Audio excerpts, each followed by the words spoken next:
We will be having a conversation and a bit of a presentation by Marie Cochran now, looking back to move forward, Black and Western NC. So Marie, thank you so much for volunteering to present this information and lead us in a conversation. We look forward to what you have to say. Okay. First of all, most of you know me, some of you don't, and we're going to take some time to get to know each other before I even begin this presentation. They always say that you get nervous when you talk to your people, so I'm nervous. I'm really nervous because in the 2-hour drive that it took me to get here from North Georgia, I started thinking about my connection to this place. And I started thinking about why I invited myself to this meeting, because I felt this sense of urgency. I see what's happening around the country with history. And I also can say, having arrived here in 2006, 2005, because this is my buddy who keeps me straight, because we showed up at Western Carolina University as faculty members the same year, the same orientation table, and we've been getting into good trouble ever since. But even though I'm from Toccoa, Georgia, which is across an artificial boundary of state line, down 441, when I arrived here in 2005, it reminded me a lot of where I was from. It's also this place that introduced me to the term Affrilachian. It is this place where I met Victoria Casey McDonald, who I constantly invoke as not just a friend and a community ambassador, but my spiritual mentor. So you will hear her name come up a lot in this conversation. So I do have backup, so that if I get to a point where I feel like I need visual aids, I'm going to reach and get them. But I really want to hear from you as well, because as one of the founding members of the NAACP chapter, I see this almost like a case study for a lot of different communities I've seen in those 13 states of Appalachia, including my hometown. But the real conflict in my heart is I have more ability to see some change happen in a meaningful way consistently here than almost any other place I've been, even though I'm not here anymore. Not even my hometown.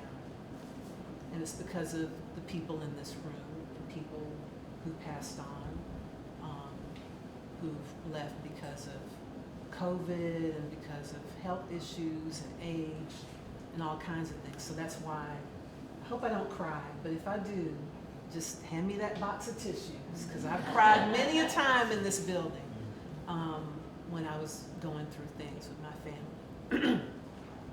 And on the job. So what I wanted to do to start off is to have you do some talking. And maybe that'll help some of the new faces I see introduce themselves.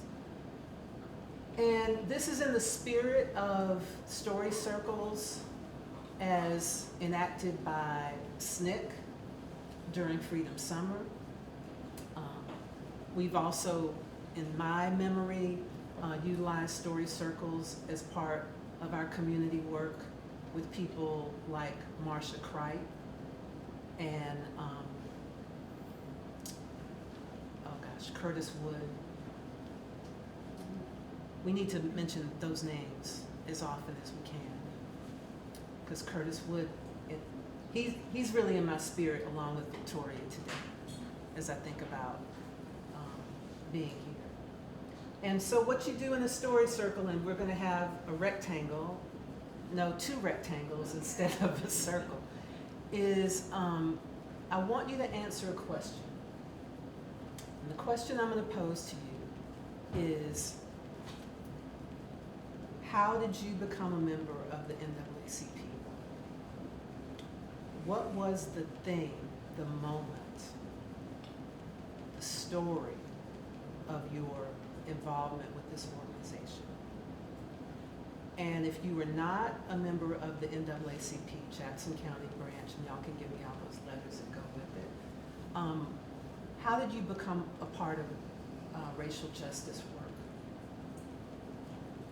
And in the spirit of the story circle, because really it doesn't matter to me how long this lasts, I will go straight to my conclusion if necessary, because I think that that's going to fuel what I have to say, because I don't have something scripted.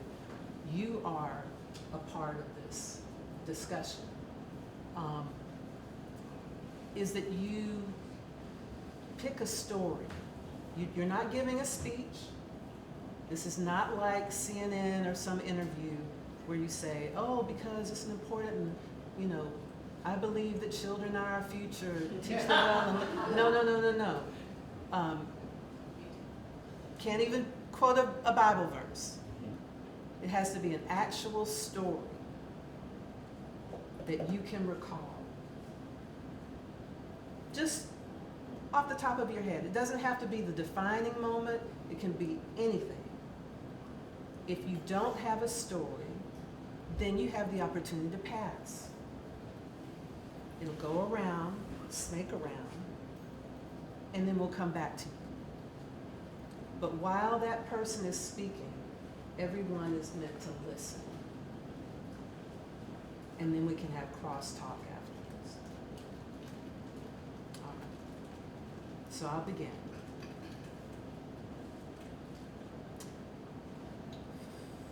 See, it's real.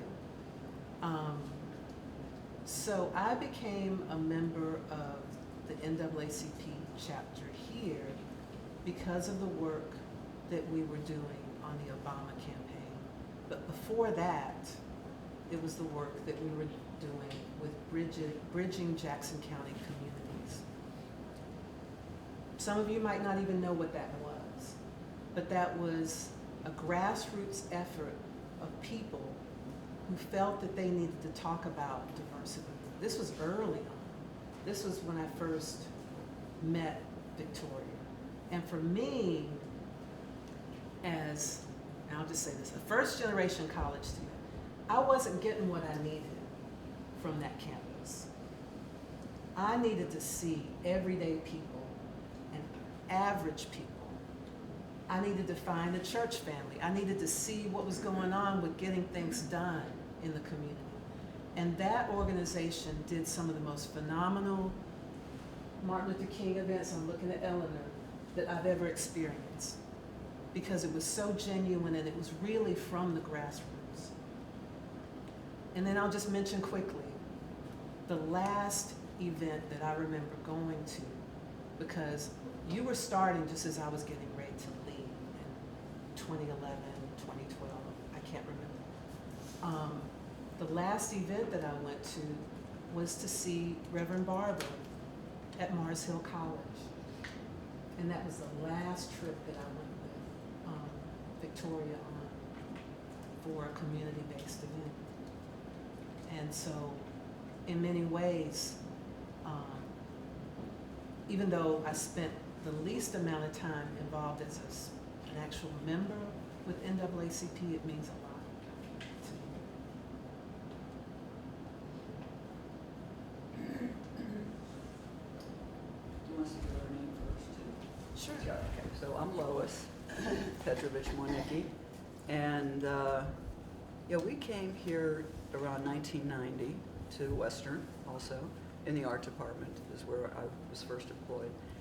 But I'm part of a biracial family, and we had lived up north, and so this was our first experience in the South, and we were a little hesitant to come to a small town. But people assured us that we would be accepted, and we had a son, so we were definitely concerned about the schools and children he could play with, that type of thing. So we got situated, and the campus was all inviting. And slowly, you know, my responsibilities at the university increased, and we eventually became aware of NAACP, and joined really late. You know, I don't think, you know, we got into, you know, the organization until a little bit later, and came to a number of events, hoping again that things would get better here in this area. I think what also drew me here was the closeness of the Cherokee Reservation. I thought that would be, when I taught at Ohio State, one of my colleagues was, and actually three of us were promoting multicultural education back then. It was the late 80s. And we did a lot of research on that, wrote some articles, and so coming here where we had the reservation, I was hoping that there was more interaction with the university and the reservation, and that wasn't really existing at that time. And then, you know, our black community too was small, but we settled in, and then, you know, I was at least, you know, very happy to see that there was an organization trying to do, you know, some significant work with these different populations. I have to admit, you know, I haven't been real involved, but, you know, it definitely promote, you know, everything that, you know, the organization is doing. Did serve on the board for a while. Again, while I was babysitting my grandchildren full-time, Monday through Friday, so it was a little difficult. But, you know, again, just trying to encourage as much as I could, you know, what the organization does. So. So my name is Jasmine Baylor. I'm a librarian at Western Carolina. And this is my first NAACP meeting. So, and I just became a member recently. So my work with racial justice, it goes back to, honestly, the death of Trayvon Martin. That was my first year here at Western Carolina. So I transferred from HBCU, Elizabeth City State University, where I was surrounded by people who looked like me. And then I come to Western Carolina, and then the Trayvon Martin shooting happened, and I just remember the little slights that were said on campus, and it really touched me because Trayvon Martin at that time just reminded me of my little brother, even to this day, just reminding me of my little brother and how it could have been him.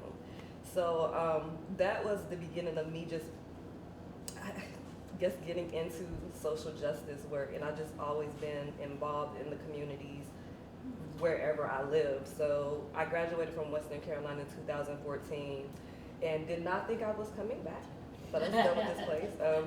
The job opportunity came back, and what came up, and I came back here. And since I've been here, honestly, like, as much as people push this area to be progressive, and don't get me wrong, it is in certain areas, I have experienced more racial slights and comments since I've been here.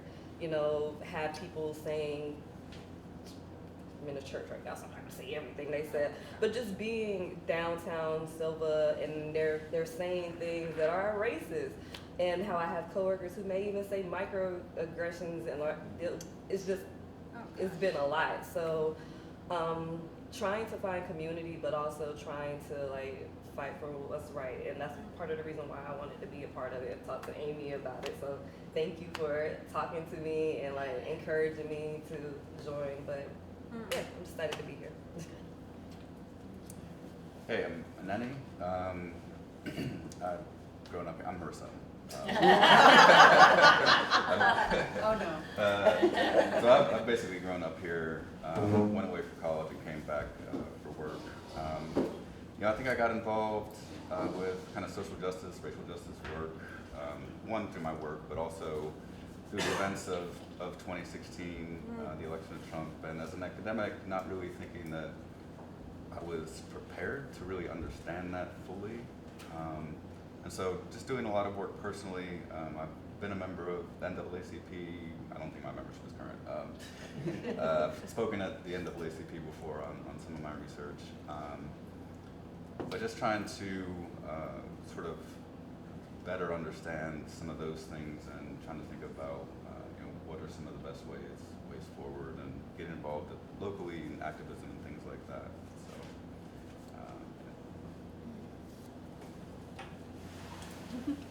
So, I am Bonnie, whose name tag keeps falling off. Mine's still on. It's kind of a hard question that you asked me because I'm an older person and mine has been a gradual awakening. And I live in Raven County, in that part, because of my husband's work, and that part between, well, when we leave our house, we go through North Carolina, the other direction, it's near Scaly Mountain, on the way to Highlands, up Sky Valley, whatever. It's like an hour from here. And I spent my first 20 years or so in Miami, Florida, growing up, 50s and 60s. And then 30 years almost in Atlanta, where I worked for Delta Airlines and had a million different jobs. And then moved here and went back to graduate school, became a mental health counselor in North Carolina, and now I'm retired. And I'm affiliated and belong, an active member of the Unitarian Universalist Fellowship in Franklin, where some of our folks here are members. And I'm a member of, I go to South Georgia now in the winter because I can't take the severe cold and snow.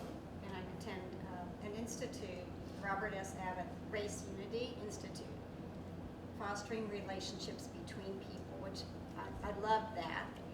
And then I can't remember who it was that said something to me about NAACP, or maybe we had a speaker come to our fellowship. I really can't remember. It was probably about 4 years ago. It may have been Enrique, it may have been Dan Cowell. But I thought, I'll go. And I went, and I'm here because of what people say and do in this community really resonates with me. I'm kind of far away and have a busy, crazy life, but I do want to support it because it is absolutely the right thing to do. And I guess for all those later years, getting exposed to interesting films, starting with Sankofa a million years ago, you know, through everything. Anyway, I'm here because it's important work, and I just have to be here. My name is Susan Bogardus, and I'm not from here. I wasn't raised here. But I think I came here because Mary Teslo told me about this place.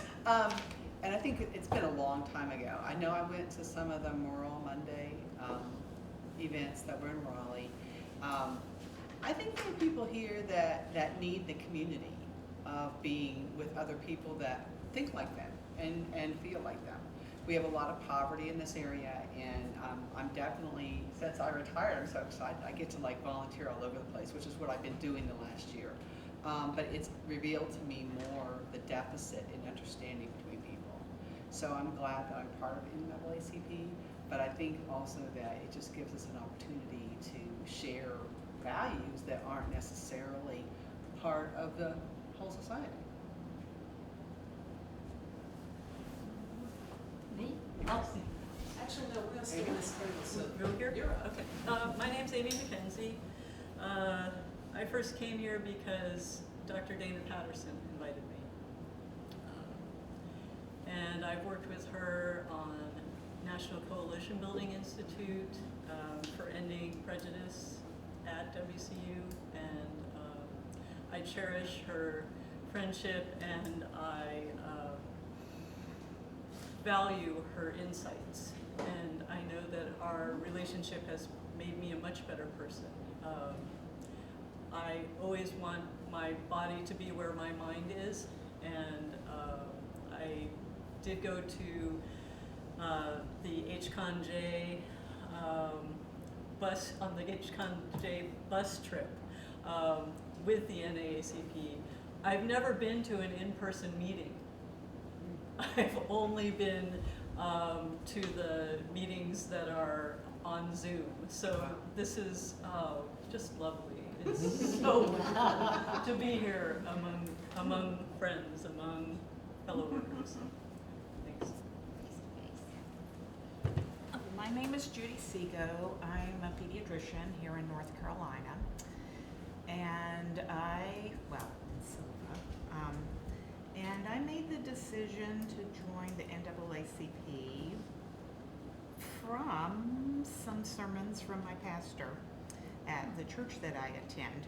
So I will have to say a Bible verse. We adopted as our church motto, hopefully I have it right. Micah 6:8, what does the Lord require of you but to do justice, love kindness, and walk humbly with your God. And our pastor spent a full year speaking about like each phrase. And a whole year of that was on doing justice. And he really encouraged us to leave our comfort zone. And I was acutely aware that where I was, in my church congregation, justice was not happening. And if I wanted to internalize that and try to put it into action, it meant I needed to go elsewhere. And so I decided I would join the NAACP, and I'm kind of a slow getting involved type person, but sticking with it and learning a lot. I really benefited from our healing retreat last year. So we'll just say I'm on that developmental trajectory of learning more about my past and my privilege that I was not so aware of, and trying to figure out how I can do better.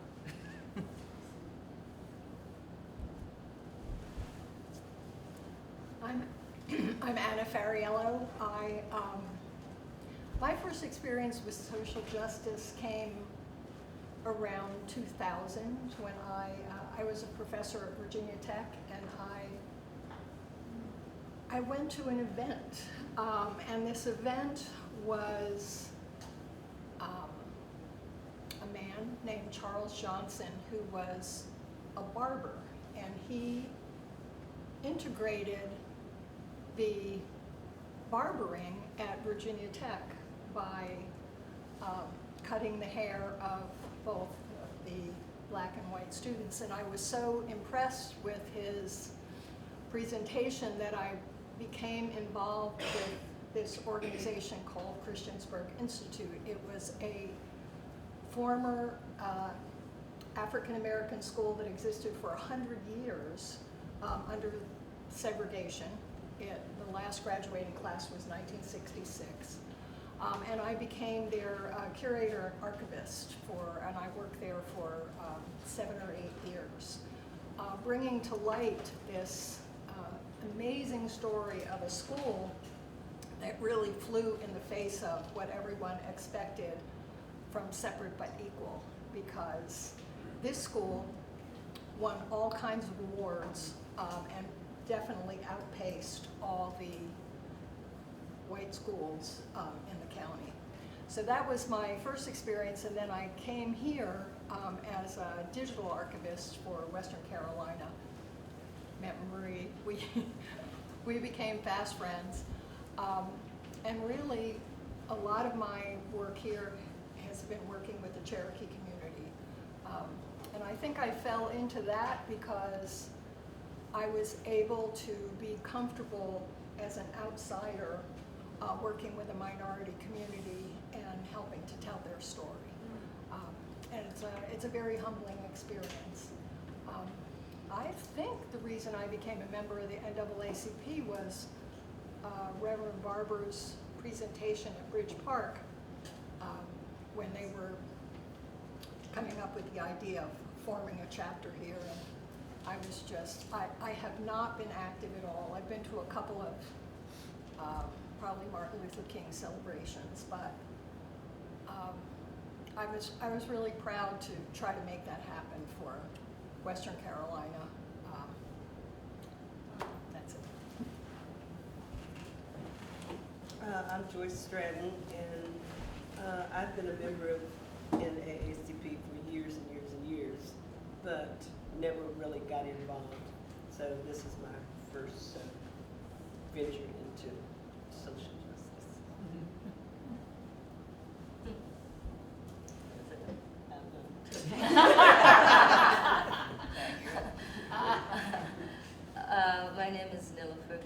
and I was hoping that Joyce would speak a little.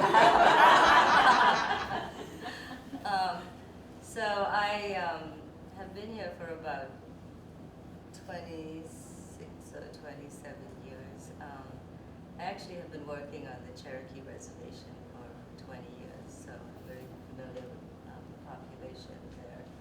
But what got me into the NAACP was actually working on the Obama campaign, and actually I remember working with Marie, and we worked for both the campaigns, and it was really surprising to me when we were working on the campaign, and we would go knocking on doors or calling people on the phone, and a lot of times people were really hostile towards us, especially if we went out of Silva because they would use the N-word a lot. Or we would call people on the phone, to vote, and they would say, I would never vote for that person, and so that was kind of my first experience, and then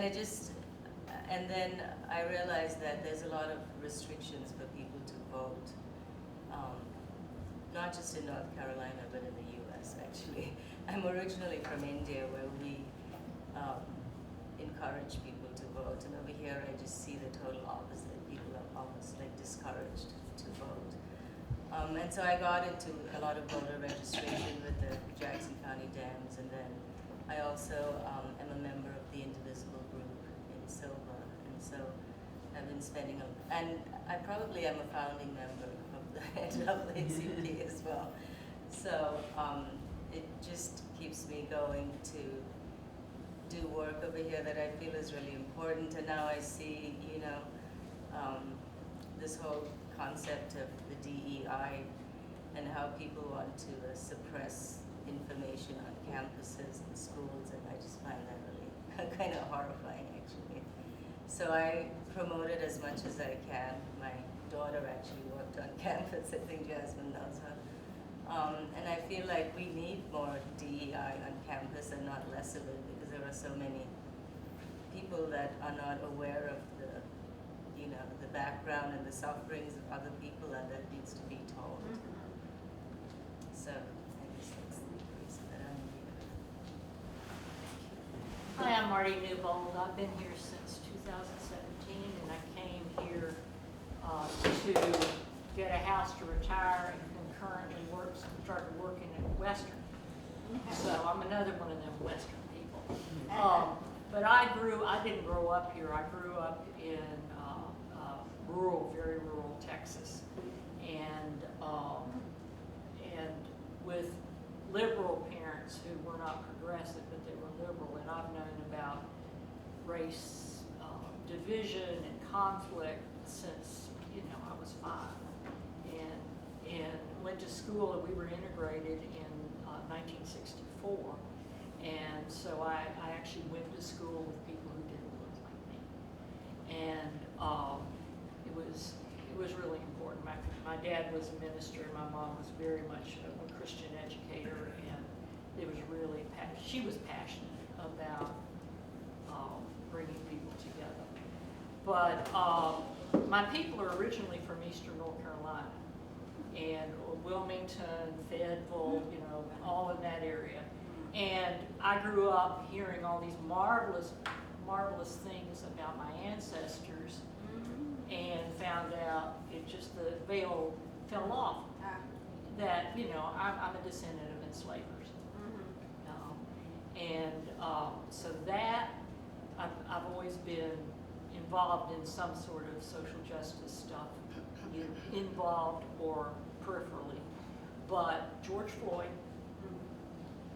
getting my DNA tested and finding out I had African blood, which we've never talked about in our family.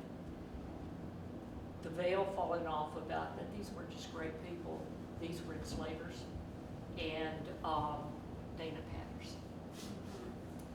Those are things. It kind of all coalesced, and I became involved in the NAACP just to try to do something and make a difference. And people talk about Silva as being this little oasis, and in a lot of ways it is, and it's not. I live in Jackson County, and I know that outside of Western and even within Western, but outside of Western and outside of Silva, and it's rough out there. Yes. Very So, anyway, My name's Charles Lee. Grew up in Asheville, North Carolina. When I graduated, well, let me just back up. My parents were real religious here. They would often tell stories about growing up in South Carolina while we were at the dinner table here. Racial stories. My mom said that actually she saw her neighbors murdered, hung from a tree. Basically because the grandbaby, she said what they would do is that some of the ones who were older who moved out of state here, they would send their grandchildren for the summer to come back here. Well, her mother was working for some white lady or something, you know, and the grandson kissed the other little ladies. You know, kids were playing and they kissed each other, and said that the mailman saw it, and said the lady said, oh, they were just children, it was nothing. But said then the next day here, the grandfather, the grandmother, and the child was home here. And so my mother, we grew up keenly aware of the environment, seeing what was going on here. For me, when I went to the military, it was a great eye-opener because I saw African Americans in positions of power telling other people, finished military, paid for my school, came back, went to UNCA. Orlean Simmons hired me my junior year. Orlean Simmons is a big activist in Asheville. She hired me on full-time. Did a lot of activism for us. We worked with children here, so as far as in the juvenile system and housing, trying to assist them. I guess my first thing that really shocked me was that they did a building bridges in the early 80s in Asheville. And to sit at a table and maybe 5 or 6 blacks, but a good community of white individuals, and to see how many people were just totally oblivious to what the African community was experiencing on a daily basis. I mean, it just shocked me, you know. I mean, things that, one of the things that shocked me was that it was a local retail outlet in Asheville here, and this guy had filmed it here, how basically when he came in, how they watched him and walked around and followed him. And, you know, we had people who said, I shop there all the time. Oh, I can't believe that. They never treat me that way. We're like, that's it. They never treat you that way. That's exactly it, you know. And so, you know, I guess for me it was just shocking to see that people who had good intentions were just totally oblivious to what was going on to people who work with them, live with them, you know, who were right around them, you know. No crosstalk, sorry. Yeah. But actually in Asheville, you know, I joined the NAACP, worked with Martin Luther King, you know, had been active here. When Jackson County started theirs, you know, transferred my membership here, was willing to work. But at that time, you know, I was working full time, I was pastoring, and so I did get involved in the NAACP here, you know. But after the first year, once we had a new change here, you know, Enrique took over as president here, just a lot on the plate here. But I have always been concerned here. One thing that happened in Asheville that just blew my mind was that we had a gentleman who was going home from work after working a 12-hour shift. And the police literally beat him for what they said jaywalking. They were harassing him, he was going home, you know. And basically he just said, I'm trying to get home, you know. And it's just amazing some of the injustices, and I think that even not just the privilege doesn't see, but I think there's a lot of blacks who are privileged as well, who don't understand, and they're saying, oh, why didn't he just do what they said do? And I'm like, what the crap, you know? You've got 1 million people who go across that street doing baseball all the time and run up and down and stop cars and everything, you know. But he's got to follow every rule and do everything, you know, in order for them to, you know, justify, well, I've never been stopped. Well, yeah, there's a lot of things that even as an African American, being a preacher here and haven't been educated, you know. I drove and got stopped and was speeding. They find out who I am, they said, well, we're gonna let you go with it, thank God. But, you know, it doesn't happen to everybody. Right. It just depends, you know. And so that has been my experience here. Try to help out in any way I can, and that's just my experience within the place and social justice. Hi, my name is Marge Herbert, and I was born and raised here, right here in Silva. When I went away to college, that was, I guess I never really came back here to live after that. I moved to Columbus, Ohio, where I met my husband, and we were transferred from his job from Columbus, Ohio to Chicago. And we had never been, even in Columbus, although we had a lot of social activities and organizations and a lot of stuff going on among the black community. We never really got involved with the NAACP until we moved to Chicago. We got to Chicago and we became involved with Operation Breadbasket. Jesse Jackson, kind of knew Jesse before because I went to school in Greensboro and he was in Greensboro at the time. So you can tell about my age. Tell how old I am now because I knew Jesse. We knew Jesse then, and so we got involved with Operation Breadbasket, and of course then we joined the NAACP there. Well, after a year or so in Chicago, my husband's job took us, fortunately or unfortunately, I haven't quite decided yet, to Missouri. And not into St. Louis proper because there, I'm sure there were chapters there, but we were way out, like 20 plus miles from St. Louis. And in a small town that was becoming, actually it was a little country place that was becoming, this is the 70s now we're talking about, and it was becoming a suburb of St. Louis, really. And it's huge now, but back then it was just a little hick town. And so we lived there and was not involved in, we never got involved in any organization there. And unfortunately, my husband passed away while we were living in Missouri, and I moved back here eventually. And when I moved back here, and when they decided to, establish a organization here in Jackson County, I was really thrilled. So I said, oh yeah, I can become a member again, because all those years I had not been, we had not attended any organization. So I was just glad to know that, that we had an organization here in Jackson County. Hello, my name is Mary Sue Casey, and I too was born and raised here in Silva. And my parents were very, very, very protective. They protected us from the outside world and what was going on in the 50s and 60s. And so to the point that when I was in high school, when Martin Luther King died, one of my good friends, a white girl, she came to me at school and said, are you going to the funeral? And I said, what funeral? I didn't even consider going to that funeral, even though we were close, But I think about that. She was more involved as to what was going on than I was, and that was shocking to me.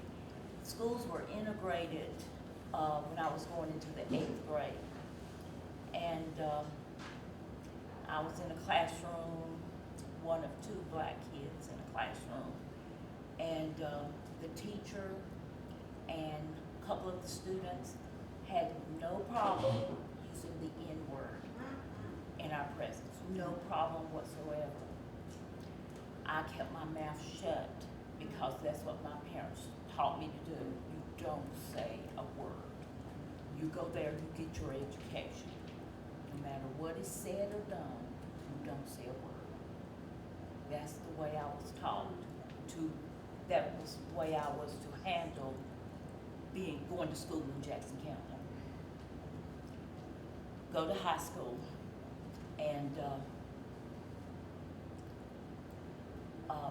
they had always had the rule that if you were, I can't remember the rule now, but if they had kept that rule the year I graduated, I would have graduated with honors.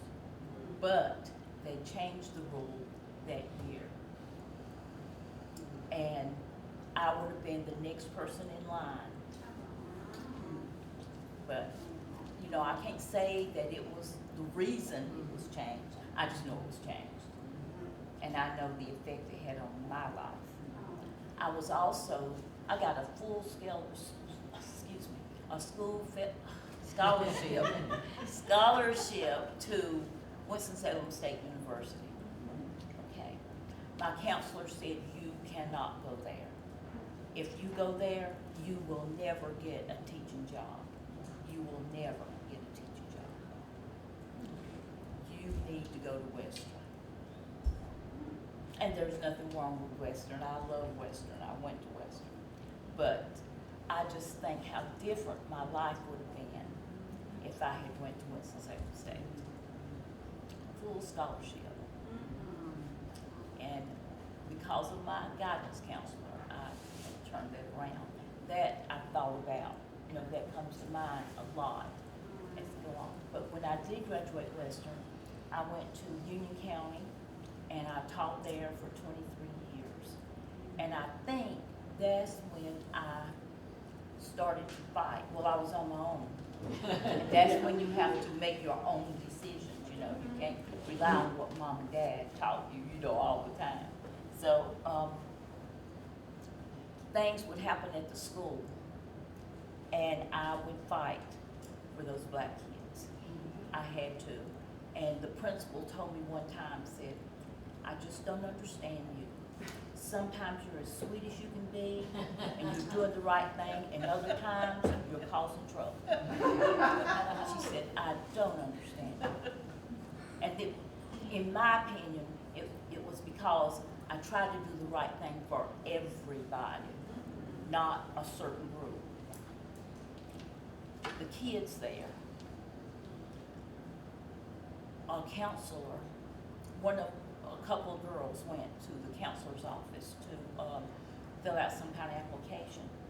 And the counselor you had to put race, and she put an N. So they came running to me. She put an N, And I said, Negro, that is your race. They could not accept that. Their community didn't accept that word Negro. They didn't know that that was reality. That is what I tried to give them examples. When we were having that discussion, there were other black kids around. They all got up and walked out of my room because I would not go defend them for having that N down. I said, it doesn't stand for what you think it stands for. It stands for me. So that was the environment of, you know, the black neighborhood there. So I had to kind of teach them as much as I could, but also fight for them in a lot of situations. That was, so when I came back to Silva to teach, I was kind of shielded again from the problems that was in high school. I think that's one of my students over there. And I enjoyed teaching at the high school, and there were very little problems. I do remember one situation, and I don't remember names, so that person could be sitting in this room right now, and I wouldn't know it. But a mother, I had caught a young lady cheating, and the rules say that they get a 0 and you move on. But I never did that. I would always give them an opportunity to retake the test or whatever. And the mother showed up, and she and her husband were professors at Western, and she very much tried to intimidate me. She told me that she was going to go to the principal if I did not take the grade that her daughter had made on the test she cheated on. And she was not cheating, she was collaborating. Oh, yeah.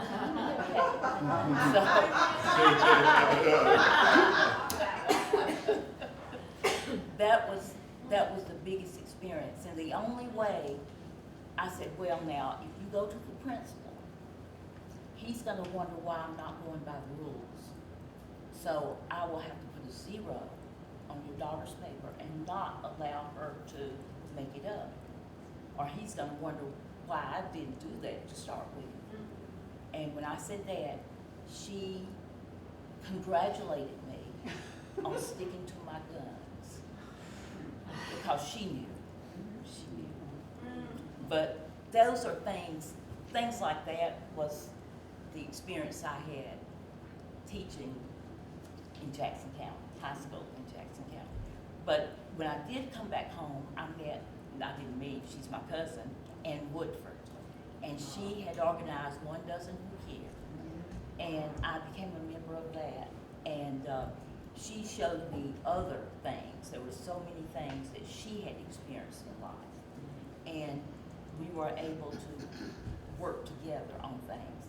And then there was that lady, Mayor Brenda Oliver. She was a gift to Jackson County.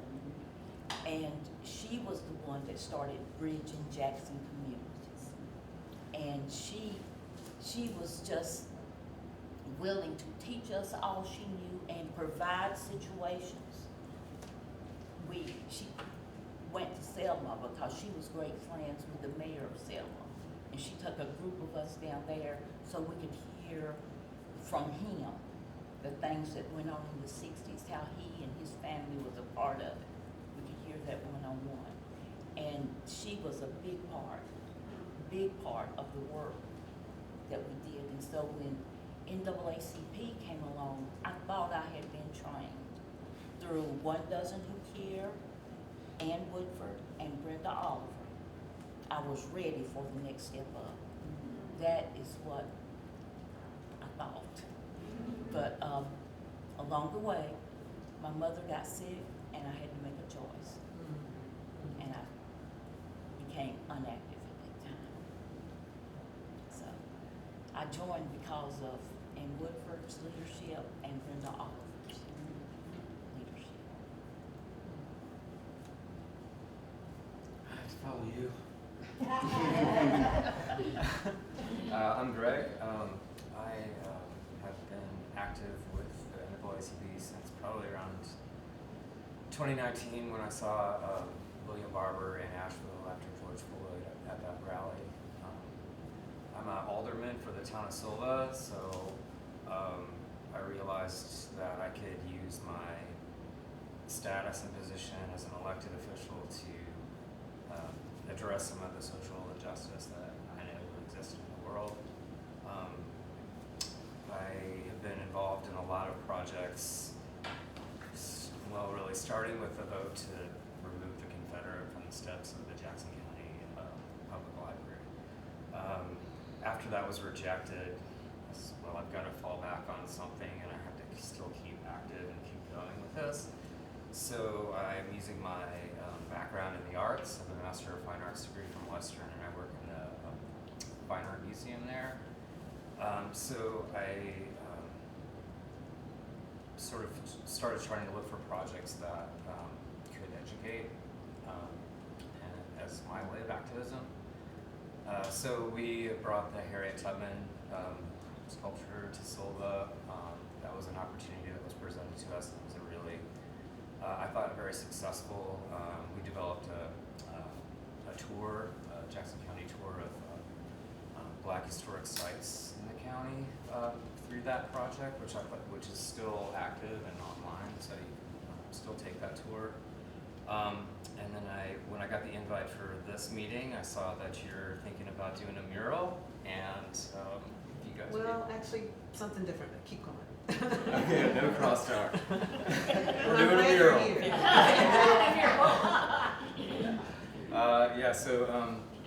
So I sort of see myself as a facilitator and maybe an ex officio sort of member of this group, and I'm willing to about any art projects that you guys have in mind, getting those funded. My name's David, and I'm not a member of the NAACP, and I'm not very comfortable in rooms of people like this, so I'd rather be in my garden. That's where I'd be. But I'm here because of Marie Cochran, because I think she's of righteous heart, and I would support her in anything that she ever did. I didn't grow up here. I've been here a little over half my life. Where I grew up was a lot more diverse than this. I had a black preacher. I always had black teachers. Went to a church that had black members of the congregation and white members of the congregation. And there's lots of things I could think about, but if I try to think of a singular story where it was like liberation and equality boils down to an active pursuit, I think about like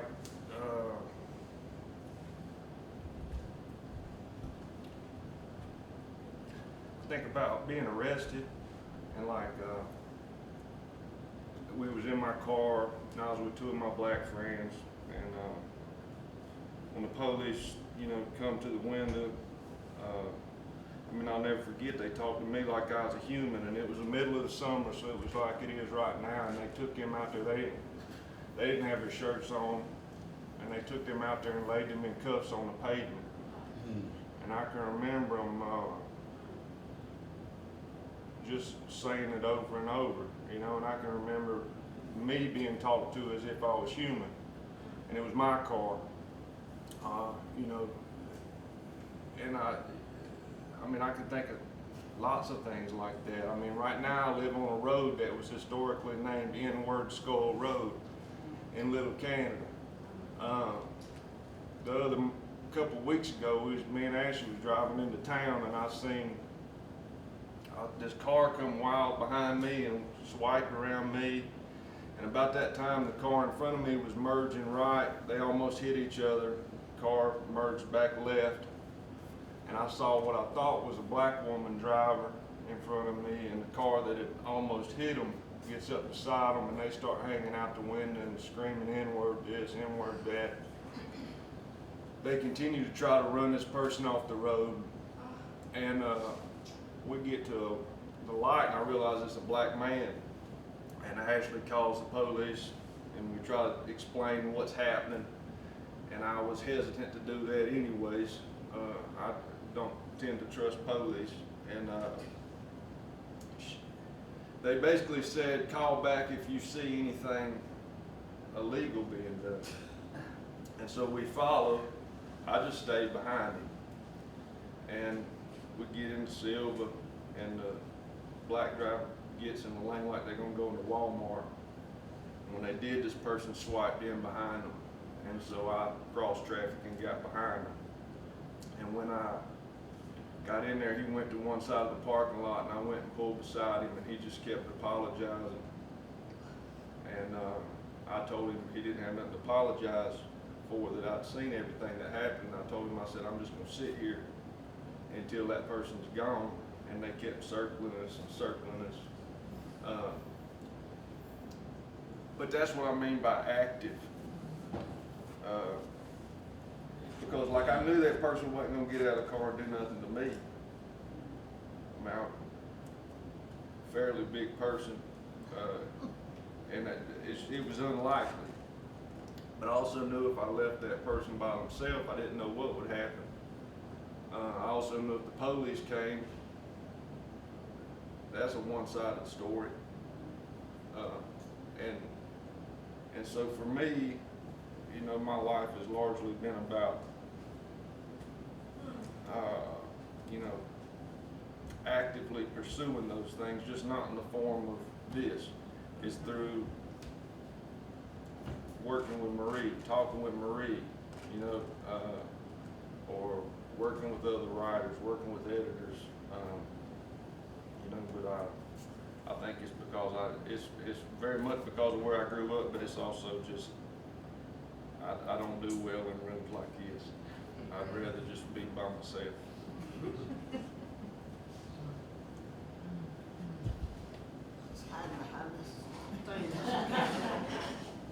But my name is Eleanor Forney. I'm a Bryson. I'm homegrown here. Bryson Park was named after my family. And thank God they're working on it now. Real soon. I really had no choice because my mother and my aunts, they drug me to church. They drug me to county meetings, and they drug me to nursing homes. I mean, when I was little. And I've seen them go through the N-words and stuff, and that's why I was shy in high school. I didn't say much. They took that, so I was non-threatening, but there were other ones that were not shy, and they got called the N-word and stuff, and they would have the audacity to call me, and I was younger. Will you please talk to so-and-so, because she's, but they would do that to make them upset, and and two of them got sent off to reformatory school because that word really ticked them off. And it's a small world. My first big thing was I was the president of the community club that had nigger skull changed. It was an organization that a community organization, and Brenda Oliver was an active part of that. And we fought to have that name changed. And it was hard, but we did. And we went through a lot of resistance and a lot of name calling and stuff. And that was my first big adult activist moment. The second was when I could take a lot of things, but people say you don't mess with my children. When the O.J. Simpson thing came around, my son found out who his friends were. And I'm blessed that he still has 5 of those friends who are white, because we're here in Silver, but they're still close. I found out, through their parents who they were. And I said, oh, okay, all right, and that's okay. But I was a founding member of the NAACP, but I came out. And to be honest, it was because of the way some people in the NAACP act. I knew their heart was in the right place. I knew their mind and spirit was in the right place. But the things they said and did were still saying, I have privilege. You don't know anything. I had to show you how to do everything. And so I had to back off. My husband, if anybody knows my husband, it takes a lot for him to get upset. But he said, I will not go back. And I knew it wasn't intentional, but it bothered him that much. He said he would never come back. I tried to stay active in the community because, like I said, I had 3 aunties. They did not keep their mouth shut. They were crazy as a bed bug. They would go to these county meetings, whether they wanted them there or not, and they would open their mouths. It would be something as small as Bryson Park needed grass cutting. You cut every grass in the county, but you haven't been to Bryson Park in a month. They all 3 get up in there, and they would go there, and anybody know my Aunt Minnie, she would jump over the table there and don't say anything wrong. And they finally learned who she was. And they knew not to take her to that place. And so I love being active because I think it shows who you are. I think it shows your character. And I think that we're all together. Like I said, this is a small world with the nigger school place. Because we went to volunteer to go to the nursing home a lot. And there's a man that he and his wife was over there at the time, but now he's over there with her. They were from there. And he would always make it a point. And Aunt Yanni said, and she was one of the ones there, and she's in there too. And she said, oh, I was, at the door, he'd always say, I'm from the nigger school. He boasted about that, like he was trying to get us up. And I said, okay, that's great. And I said, no, that's not great, Ellen. You know. And if he says it one more time, and I haven't heard it one more time, but it's we have to be active for our children here in the community because our kids, even in schools, they go through something and the teachers do not acknowledge it. They do not. Well, it was innocent. No, it hurt someone. and it's a child. They will always be affected by it. And so that's why we have the enrichment program. We try to teach our kids how to be strong, how to take it and know that just those people that do that, they're not good people, that you don't have to deal with. But so that's why I had told the NAACP, I said I would join NAACP again if you have diversity training. They had diversity training. So I will join again and pray that it is different. Woo! I'm sorry, but since I was the first one and didn't realize how personal everybody got with their stories, could I kind of revise mine so that you get to know? I'm gonna say, Hold it. for now, Okay. no. Okay. Only because I think the room is full. Okay. Okay. Because there's a lot more all of us could say. And I think that was the whole point, right? We have learned something about each other, many of us, in an organization where that's almost required, right? That's why it was important to take this out. It was really important, regardless of what's on my tablet. Because the point is, right here, right now, you are the social justice organization in Jackson County. That's the point. That's what I came up with in the drive here, because I'm kind of breaking my own rules, but by virtue of the guests we just had walk in, I've got to say that when I came here in 2005, approximately 500 faculty members. I don't know if this young man was a faculty member yet, but in the School of Art and Design, but all across the campus, 500 or so faculty members. Your husband, this gentleman here, were two African faculty. I was the only African American faculty member in 2005. The only. And I had the privilege of, whenever I could, touching base with you too, but we've had an exodus of Black faculty since the Black Lives Matter movement. That's one of the reasons why I'm here. Unfortunately, we're not going to be able to get your story, but we'll get it, and those other stories. Because the reason why I wanted you to share is this is not a gotcha. This is not any kind of indictment or critique.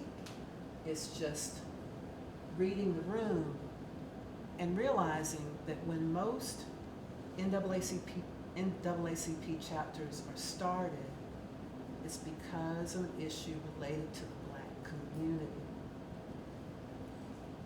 And we have to also acknowledge that it's gotten you in MSNBC and various other venues, that there's a rarity here. The majority of the members of this NAACP chapter are white.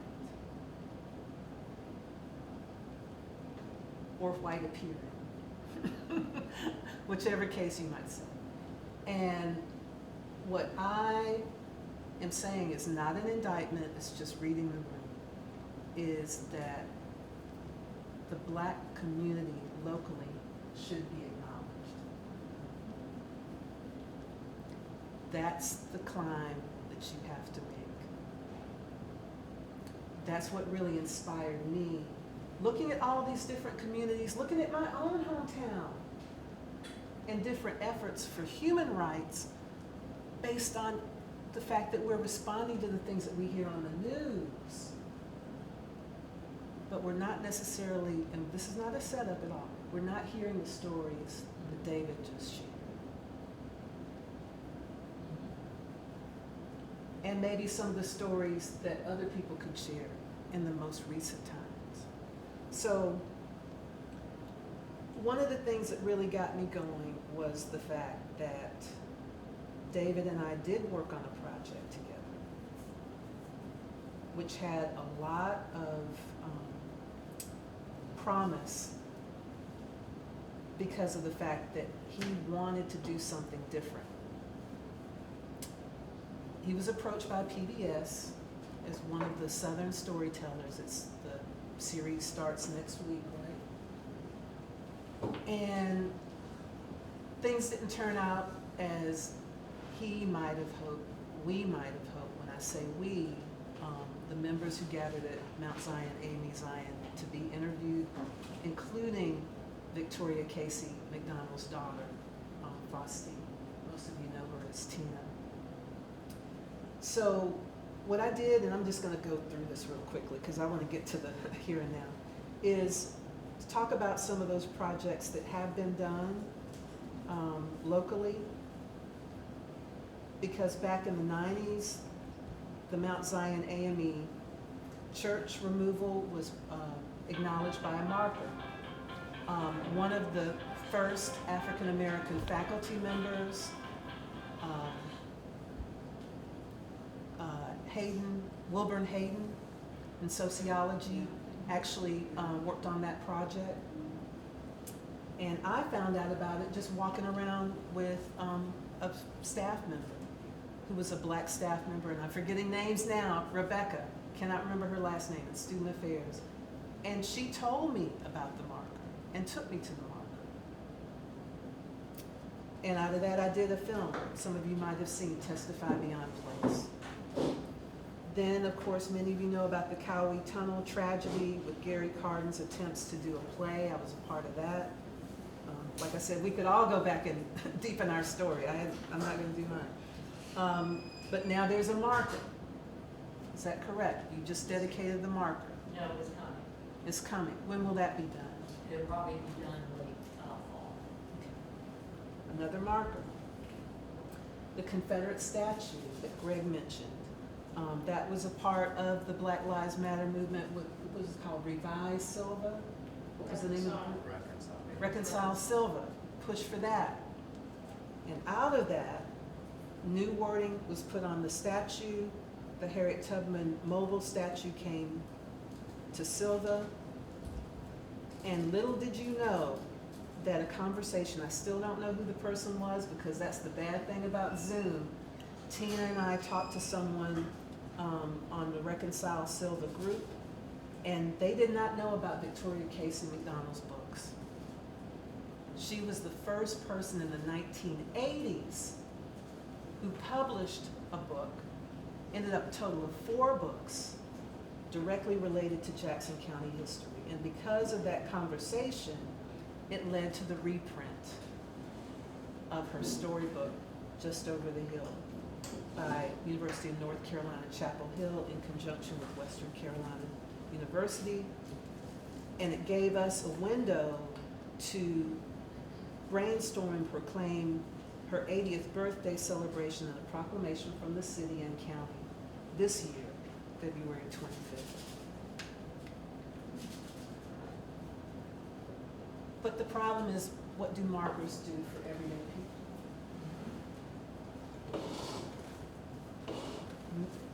David and I have talked about it, several other people. New buildings. There's a residence hall named after the first black student to attend Western Carolina University. But when I met her, and I'm forgetting names again, if you can think of the name, you tell me. I'll look it up.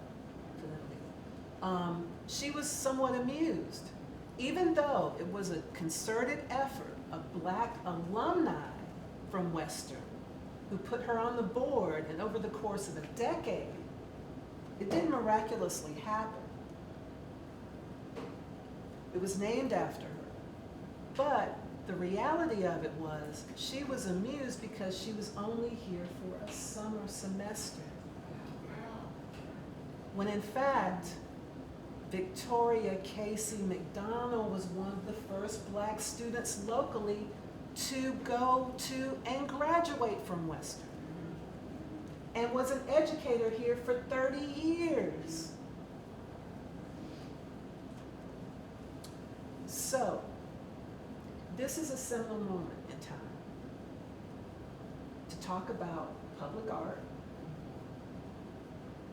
in the form of statuary, in the form of some actual way of acknowledging. That's why the mural is not on my list, because it's true, if you see public art around the country, murals are real estate.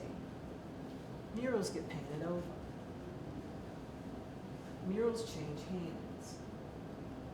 But to have an actual statuary, to have an actual likeness, because when you drive down the road, you're not trying to figure out, who's that dude that this highway, this bridge, this bench is named after? It hardly ever happens. So I'm really fast forwarding through what I was going to talk about because I want to come back. I feel like your faces are telling me you're not cringing. You're not saying, oh, she's, because I have more to say about the Harriet Tubman sculpture, but I'll do that in just a minute. But I first want to talk about the fact that we need to actually encapsulate these stories in a way that young people can have access to it. Because if you really want to put bang behind your buck, how many students at his high school are reading Victoria's books? Where is it in the curriculum? What is happening to the African American Studies program, as it's always been, separate from the community? Because it doesn't even matter how many black people live in this community or not. It's that they were here.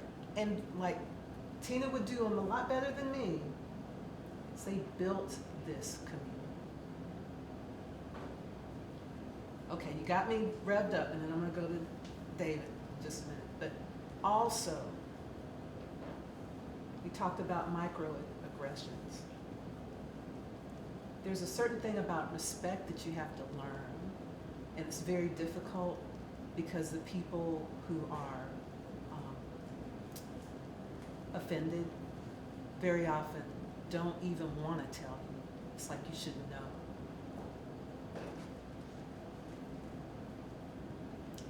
Every time we, because I think I'm going to read my membership, meet in this building, we need to do our own land acknowledgement of this church.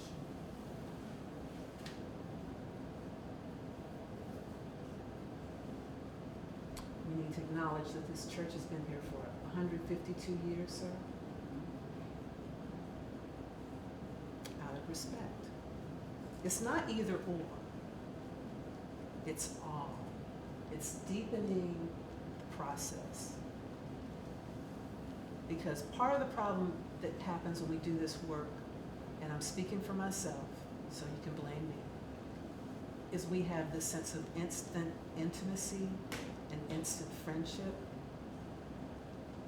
And my friend Anna said it. You have to build it over time. And that's one thing I can say as a black person, is it's very irritating when that intimacy is thought to be instant.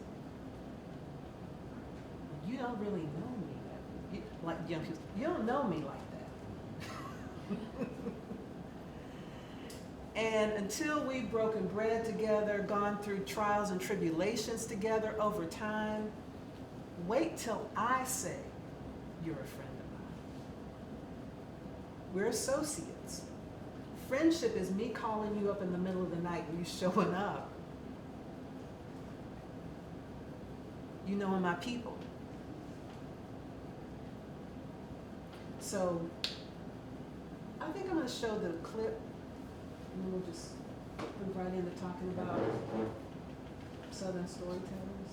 You want to do that? Because I don't want to make you uncomfortable. No, I can say, I can talk about that. All right, okay. Because that's a real thing, and it's coming up. And quite honestly, that was really part of the reason why I called this meeting, because early on, we thought it was going to be one thing, and we thought we needed to get you to be a part of it so that you would know what was coming out, so you wouldn't just say, oh, that's the AME Zion Church. Oh, you know, because we need to have this dialogue. Then I have one more thing I want to talk about in terms of what can be. Yeah, we can turn off the lights. Uh-oh, I gotta do that again. How do we do this? Do you want to talk a little bit first about Southern storytellers before I even get up to this? Can, if you want me to. Okay, yep. Well, I'm a novelist, is what I do for a living. And so that's another reason why I don't like being around people. I'd rather just read books and stay at the house. But so PBS approached me and asked me to tell the story of the place that I write about. All of my work is set very specifically in Jackson County. And they said, I want you to tell the story of the place that you write about. And I said, that's not my story to tell. I said, but I'll introduce you to the people whose story it is. And so I took him to sit with a Cherokee friend of mine. She took us to Gadua Mound.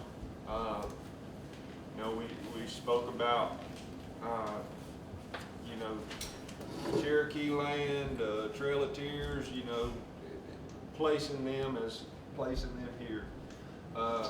Went and I met with Marie, and she organized us going to Zion. You were with us. We sat in the church that day. You know, we all gathered there and told stories. I don't know if you remember that or not, but we did.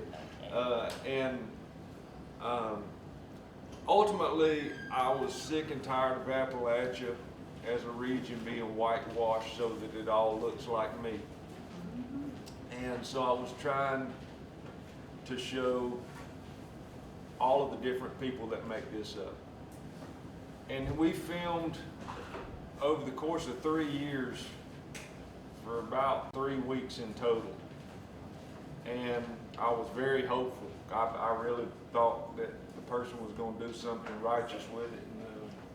And then when it was about to come out, I was supposed to do this panel, and I told them, I said, I haven't even seen it yet. And so they sent me a link, and I watched it. And when I watched it, there was nothing. He didn't use a single bit of footage from anybody that I'd introduced him to.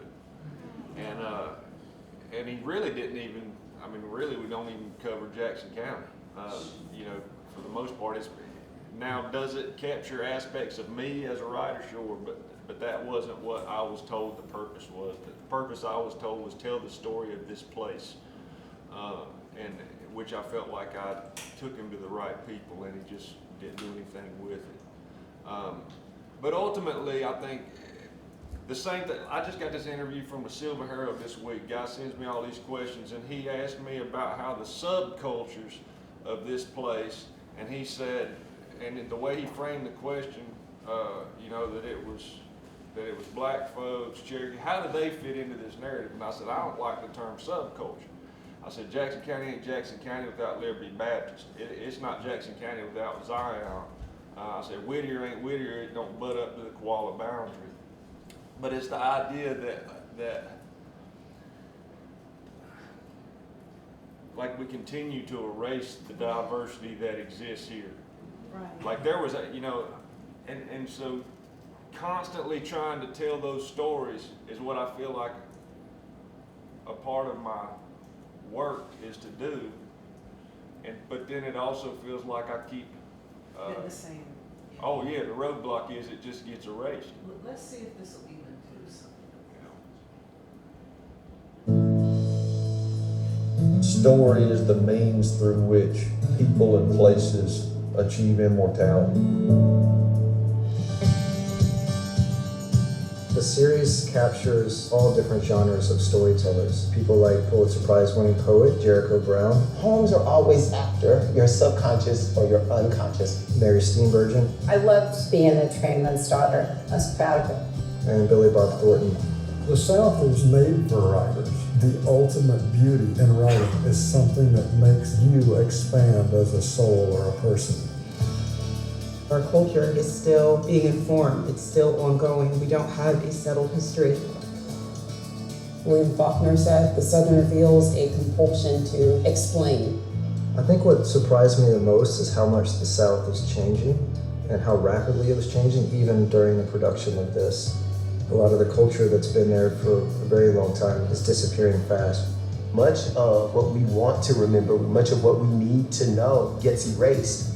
Story is a thing that we carry with us each and every day. The literary canon has kept us out. Our stories deserve to be heard. Our culture is still open for interpretation and explanation and exploration. I think that's what makes storytelling so vital in the South.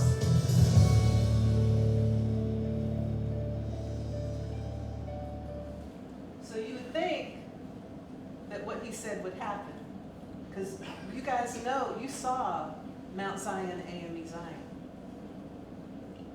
And in earlier videos, they showed footage from us sitting in the sanctuary having that conversation.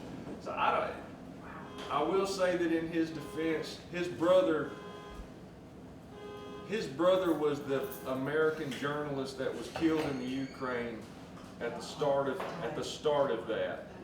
Craig had to go recover his brother's body and get the fellow journalist out of the Ukraine at that moment. And so this all happened last year when all of this was happening in an editing room. And so there's a part of me now, and I didn't think about that at the time, but there's a part of me now wonders what his involvement was, and if it took shape outside of him. I would put money on that. And I know that there's a lot for you guys to unpack here, but I'll also interject another personal side of this. People in this church know that before I left, I was working with Chris Berry on a book. And nothing negative about him at all, but we ended up having a creative parting of the ways, and I don't know what's going to happen with that book. But the things that happen very often in these creative processes is that people don't get to follow through with something. So, you know, you have great optimism about what comes out, but people have different versions and different variations of what they see as a narrative. And so I haven't talked to him recently. I know that it's under contract with the University of Kentucky Press. I know he took beautiful photographs of Mr. Leroy, your mother, and he, you know, spent an incredible amount of time in this community. But there was a point where, because of COVID, I couldn't travel with him anymore. I wasn't hands-on with the project. He, as a young man, could go places I, as an older Black woman, couldn't go, even in Black communities. As you said, the complexity of it all. And it's his work. It's his photographs. So I had to, like, release it with lots of hope. I think the issue to me is how can a community continue to have their hands on a project? It doesn't mean that there shouldn't be various things. That's just the point. That sometimes we only get one shot, it seems. And then PBS stamps for the whatever amount of years through PBS what Southern writers are. And this wonderful footage of Tina walking her family land, not knowing at the time that she's pregnant with her child. That's somewhere in someone else's hands. And I do think there's ways around it. So like I've been thinking, I'm going to ask him very directly what happened to that What happened footage. to the footage? And we're actually giving you a behind-the-scenes look. As we've been filled up with stories today, but we came back home. So this is a real-world, real-life issue. Yeah, and I had the CEO of the PBS North Carolina reach out to me recently, and another person who's in charge of stuff at PBS North Carolina. And there's a part of me wonders if I can't try to pitch that as a documentary itself, because the footage exists. Right. It's a matter of using that footage to tell the story. So, does anybody have a quick question while we're in the midst of this? hot topic, because I'm gonna go ahead and segue to something that I want you to know about, because that's what NAACP chapters can do, is to advocate for things. Because another reason why I'm doing this here and not at Western is because it's a grassroots issue. Has that footage been released in any way? Because seem like I remember that Tina walking through. Yeah. Well, we all sat in the. They're photographs. We have photographs is that what were I've on seen? Facebook. Yeah. Okay. Oh, okay. Right. I knew I had seen something. But you see, Tina filmed twice. You know, she drove up from Raleigh twice to film, which is its own set of problems. But I do think that there's work that can be done with the footage and with that story. And we're gonna follow up. I know I've held you long, so I wanna do one more thing, because we have an elected official here, because when the Harriet Tubman sculpture came to town, I was not here, and I had my personal complaint. My personal complaint was not simply because the artist was white.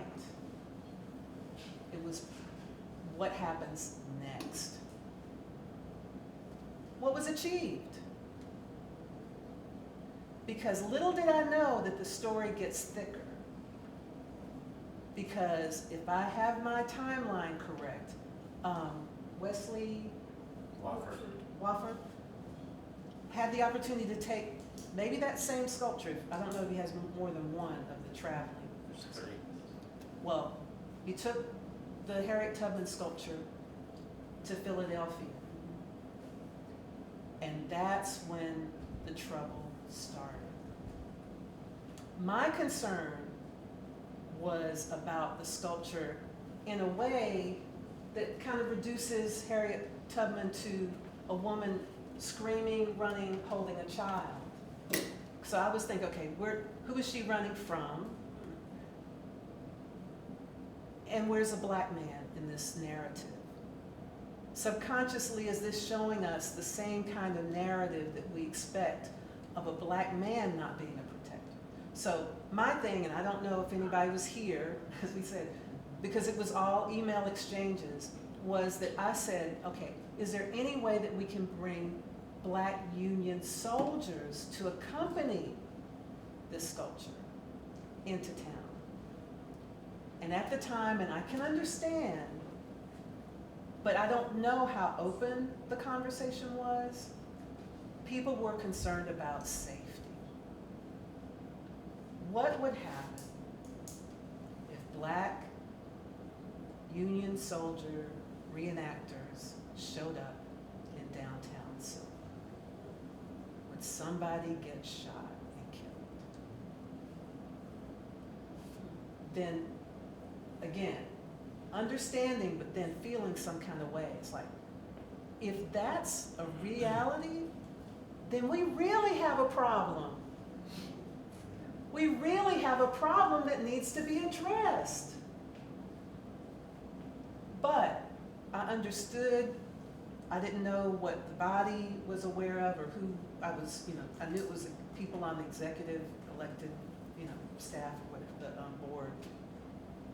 But as I continued to think about it, I thought to myself, okay, that's gonna happen. I'm from an art department where not only black famous artists come and go, but I know a ton of them. Someone could be commissioned to do a permanent artwork. And she's not in the room right now. Yes, she is. And Eleanor told me about Alvin Pettit. Let me introduce you, I don't know if I can, to Alvin Pettit. Yeah. It's on. It's on. Where's my stuff? I know y'all are being very patient, but it's worth it. Oh, he was there. And I'm not gonna play all of this. I'm just gonna fix.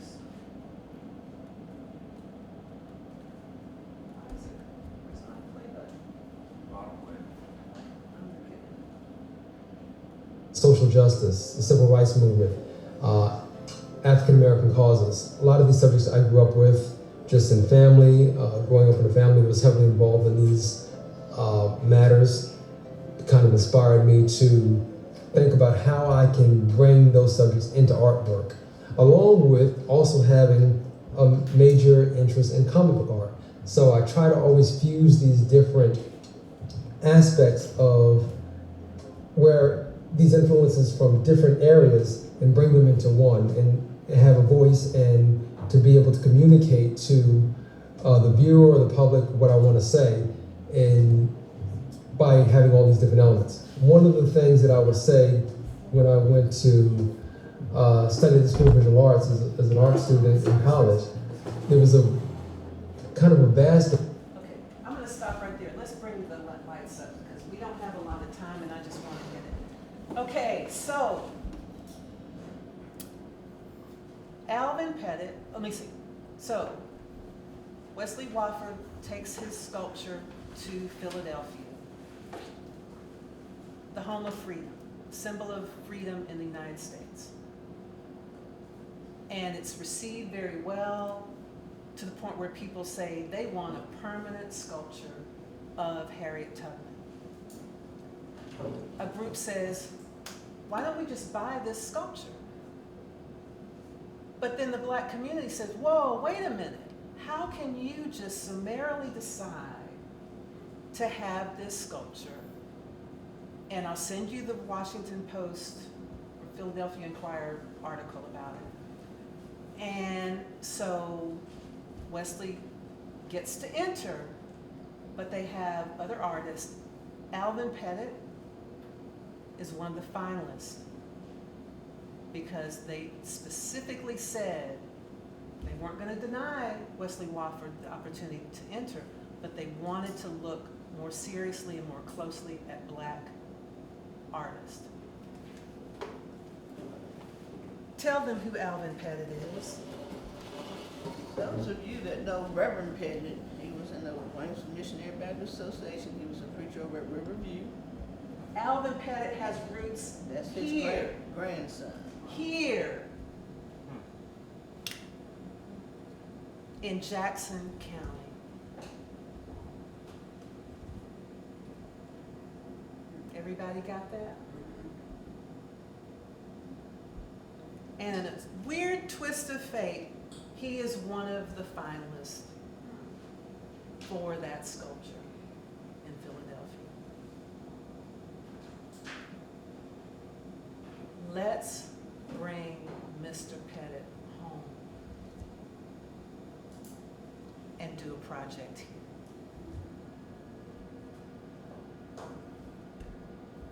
And it's through conversations. I had never heard of Alvin Pettit before, but I know tons of black artists who are not fresh out of an MFA program, who make a living, who work full time doing their work. And when I talked to Alvin on the phone, he said, oh my God, I had no idea.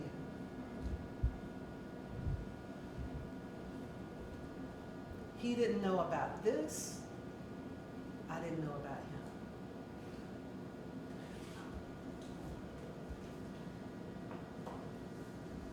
So we have work to do. Because otherwise, the same things keep happening over and over again. Because I also agree with David, is that when you leave things in the hands of people, they basically do what they always do. What the old folks say, you don't do better till you know better. So of course we keep doing those narratives. They probably thought they were doing a great job by adding in this, in their opinion, good old boy from Appalachia into a Southern Storytellers series. They probably thought, and I'm just saying this, they probably thought you were the token to do something different with Southern writers. You were going to say something. Only because that was BBS, which I have always come to love and respect, but I know the Georgia radio station, PBS.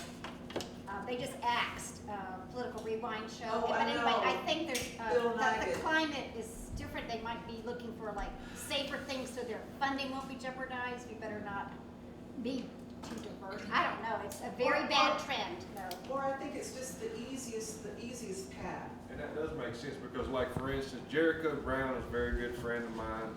Jericho Brown's from very rural Louisiana. His heritage ties back to sugar plantations. You know, he's gay. You know, The young man with the dreads. You saw, if you don't know. and so his work is largely about all of that and the footage of him. They And put him in Atlanta. he reads a gorgeous poems. I mean, I'm not like just hearing the poems worth it. But they only show him in Atlanta. They don't. He moved to Atlanta for a very specific reason. You know. They never show, and so it may very well be what you're saying, which is that they're trying to be safe. And I personally, I think people have been safe way too long. And I think we should know better after the racial reckoning. Like for instance, her saying that she found out her family was from Eastern North Carolina and that they were they were owners of enslaved people. I'm a 12th generation North Carolinian. You can't say that and that not be your reality, right?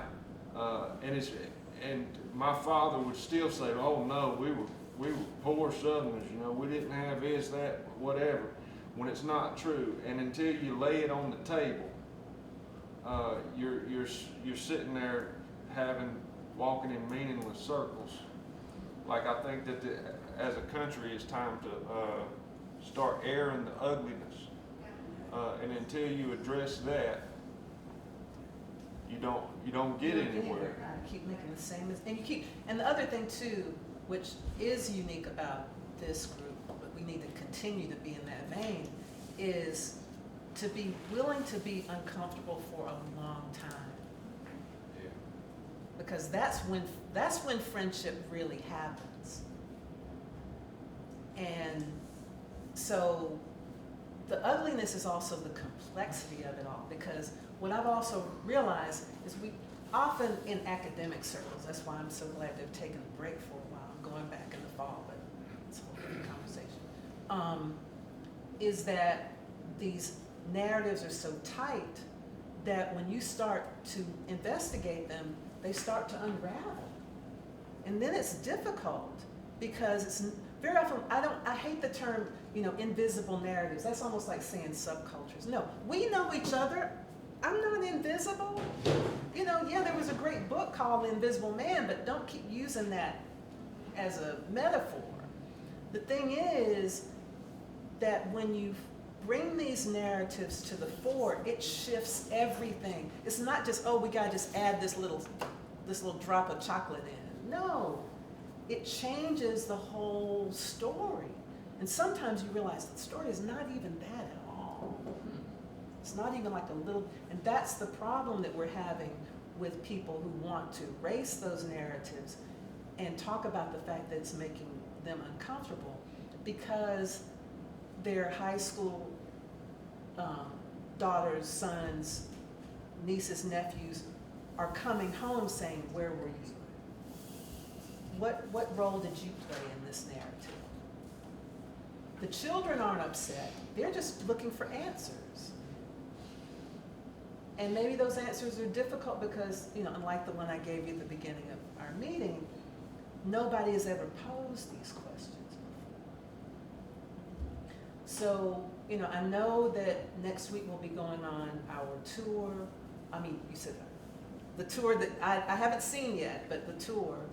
But I'll also leave you with the fact that in the spring, the Appalachian Studies Association conference is here at Western Carolina University.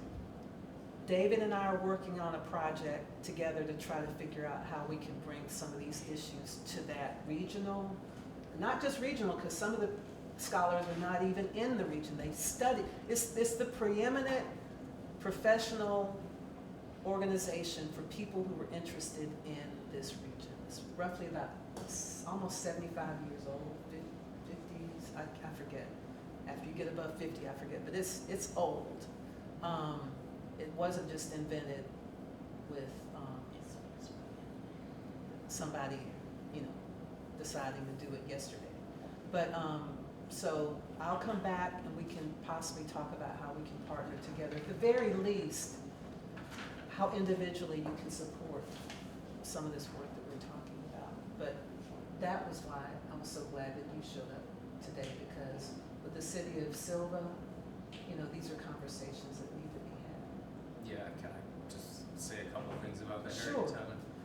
So I have my reservations about Harriet Tubman. They're different than yours, and it's because I have an MFA, and I know that sculpture, and I know that the way that sculpture has been depicted, not just by Wesley, but by African American artists. So that said, you have to take your chances when you get them and live in the moment that you're in. So And that's why I said I wasn't. This is just after George Floyd. This is just after they said, no, we're not taking that racist statue down off your courthouse steps. We had to do something. And that's why I hope you hear the fullness of what I said, because like I said, I had to still tell you in the moment how I felt as a black person who was an artist, who was aware of all these other things, but I knew at a certain point, that's why I didn't make it blasted out, editorial to the paper. Things I thought about, I'll be straightforward, honest with you. I said, nope, I'm not gonna do that, because what good would that do? But after the fact, you have to think about holistically the big picture. And that it continues. And I would love to talk to you about Mr. Pettit's work, and I would love to talk to you about some sort of exhibition that talks about the declination of the African American community in this county, because I think that is at the root issue. You heard it here. That's the root what I'm issue, talking so about. let's look for some artists that can show your conference what this place is about. And how you get past performative gesture. Exactly. Yeah. Like, to me, that's the thing. It's like, oh, well, we found out the history of this. Nobody looked at the name of that building on Western's campus, and that's what they did. They changed the name of a building, in response to that. To feel good. Or like that statue, well, we'll just cover up the Confederate flag that's carved in granite, and we'll put this plaque here. And well, maybe he's not Confederate now. But that's why I'm glad we're having open dialogue. Performative action and how you get past. What is really coming out of it? And I don't even know what that looks like. Like I'm not And the person to say what that looks like. That's the new territory. But see, something came out of that. All those Democrats or whoever said that, but said they did not want the name changed. I mean, the statue changed. They just wanted that plaque on it. Every last one of them reconciled Silva made sure that they got voted out. That was a shocker. That's how you make change. I mean, they said we don't care who gets in there, but y'all won't be back in there because you believe what we believe. And every last one of them got voted out of the town and the county. But you saw, as people, black folks usually say, and most of y'all been around black people, people show you who they are. When they show you who they are, believe them. The things that we do, because that's the fear. And, and I know, because, I was relatively quiet. I didn't tell you when my breakout moment happened, but that's a whole different story. But my parents were always pushing. But those things don't make bad things happen. They were always there under the surface. So then okay, how do we operate in this space? And what do we need to do to coalesce, to gain power? Because maybe, and that's the thing, you didn't have the power you thought you had. And there is no answer. Next year, in November, there is no answer. We're just trying to get there. In every action and every decision, building allies, strengthening a sense of community. One of the things I know, reason why specifically was NAACP, because it's a national organization. Bridging Jackson communities had a lifespan because Mayor Oliver had a lifespan, and it was her baby. But when you join into something that has this enduring legacy, that gives you more strength. There's strength in numbers. So, I don't know, let's just do a round robin real quick. What would you like to share? Anything, any thoughts?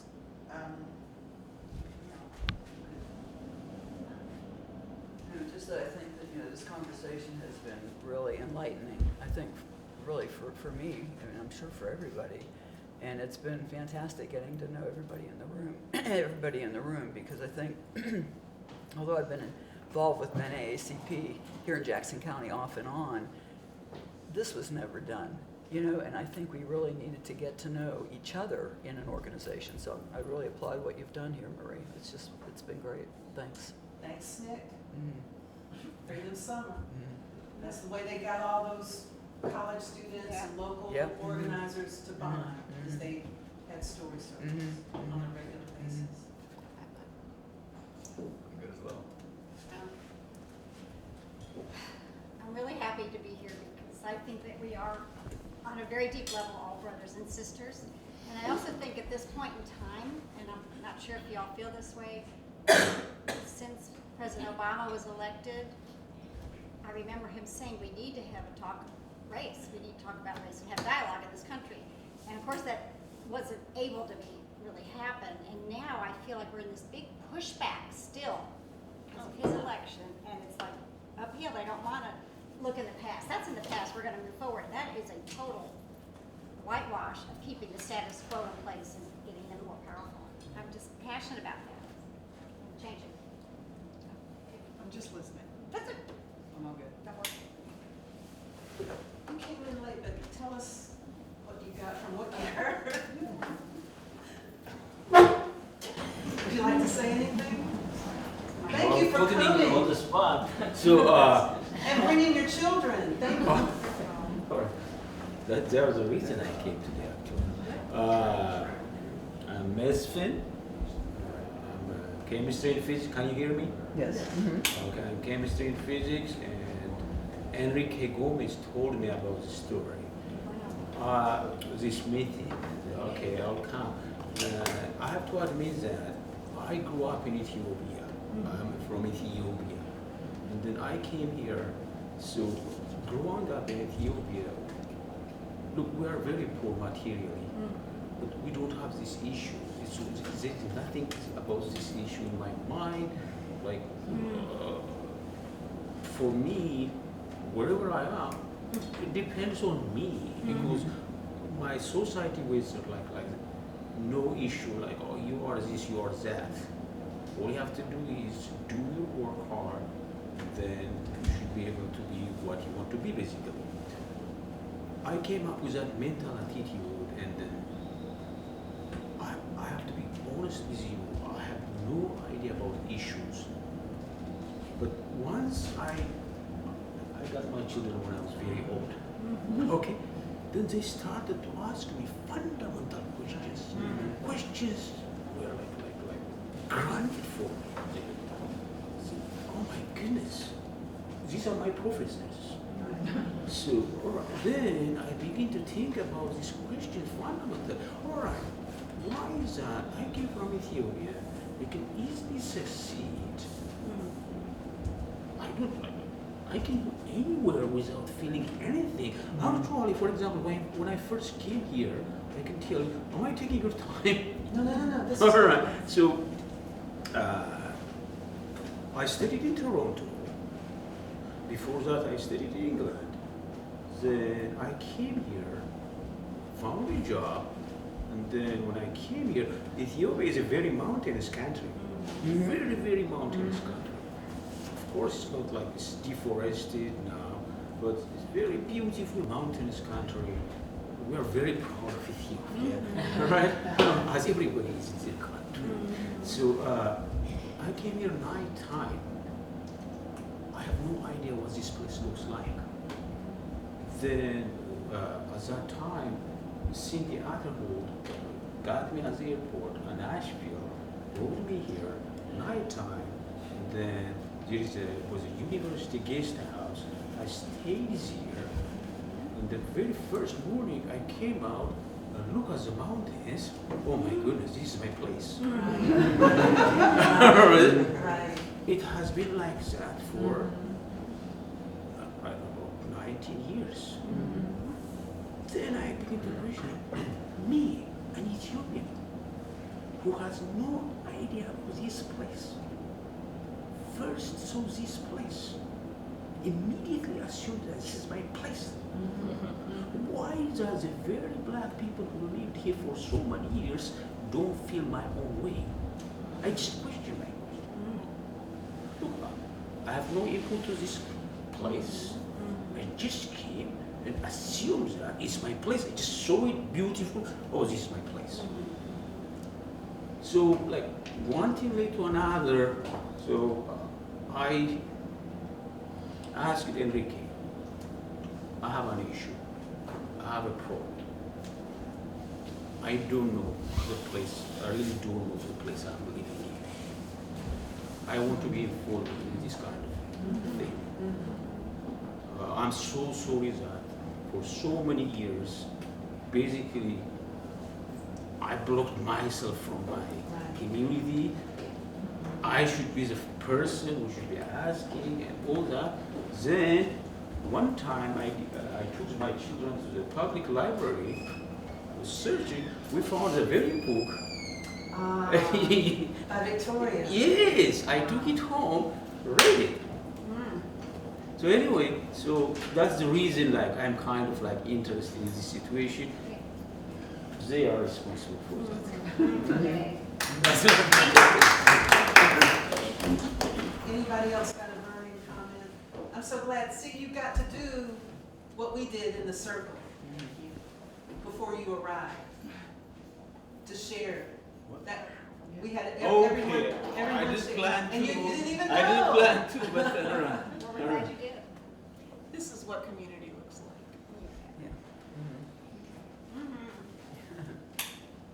Any other comments? So I just want to say that the North Carolina legislature is really doing a lot to push back on, in the UNC system, to push back on diversity training and education. And what are we, as an organization, going to do about it? Because I can actually feel that on the Western campus. Yeah. And something needs to be done. Well, you know, oh boy, it's like everything's falling in place as if we planned it, so we're on the same wavelength.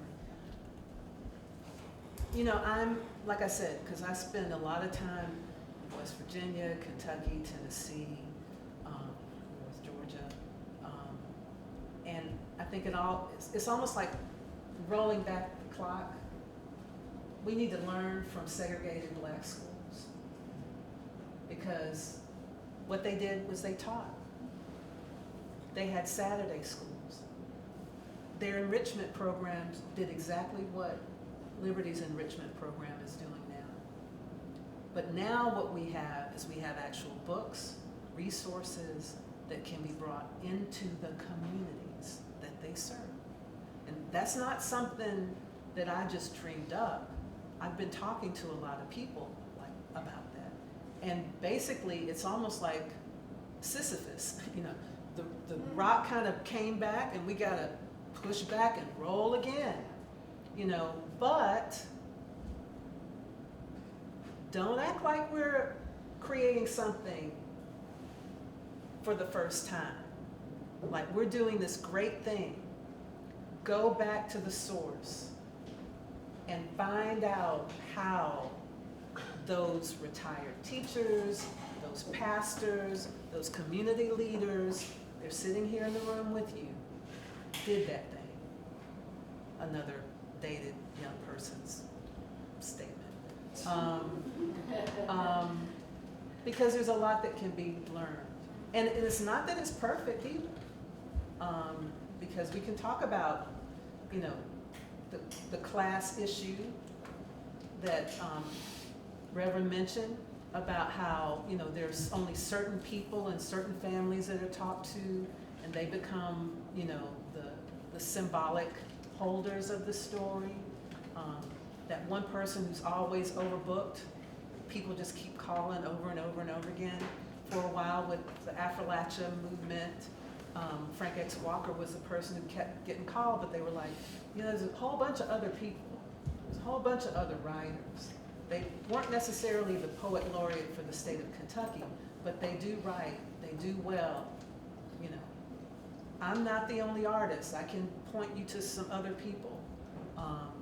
And that's the thing that we learn. But Nilüfer, that's the answer.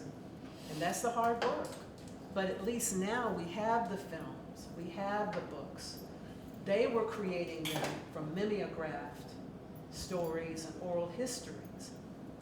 But the resources are there. We just need another conduit to get it to the people until we can go back in and, but we don't even worry about, you know, how we get there. We just know that that's the job that's ahead. And again, that's the work of an NAACP chapter, because if you were all Black parents and Black grandparents, that's what we would be talking about today, to tell the truth. We wouldn't just be talking about what was on the news. It's triage. And like, again, I'm not like the, you know, expert, the only person that's talking. I'm expert in the fact that I've talked to a lot of people. And I've kind of been thinking about this a lot and synthesizing it. And realizing that, you know, local is where you start.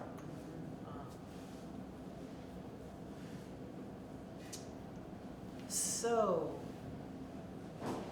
since we are at Liberty Baptist Church, Pastor Lee, would you like to have some final words? Or is there some, there's other stuff on the minutes. I'm acting like, okay, anyway. I'm going to make a move that we not have a business meeting today.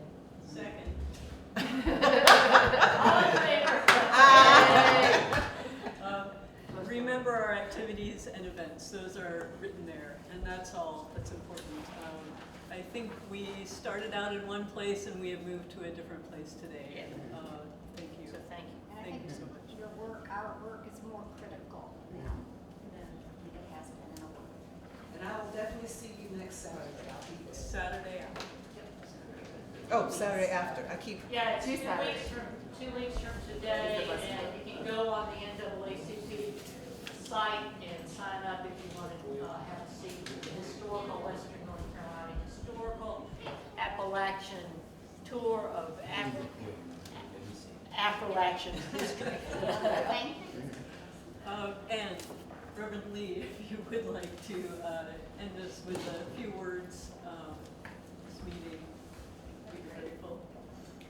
Certainly this has been a privilege and an honor to sit with the community and to dialogue. I think one of the greatest things that Christ did, he always looked to elevate the least, the last, the looked over. And I think that that's our real mission, is that how do we elevate and look out for others? We've all been given a privilege, be it position or and we're to use our privilege to reach out and be a blessing to others. And so we're grateful for you coming and showing you interest in that here. Thank you for being here. There's donuts and coffee probably, and we have the space now.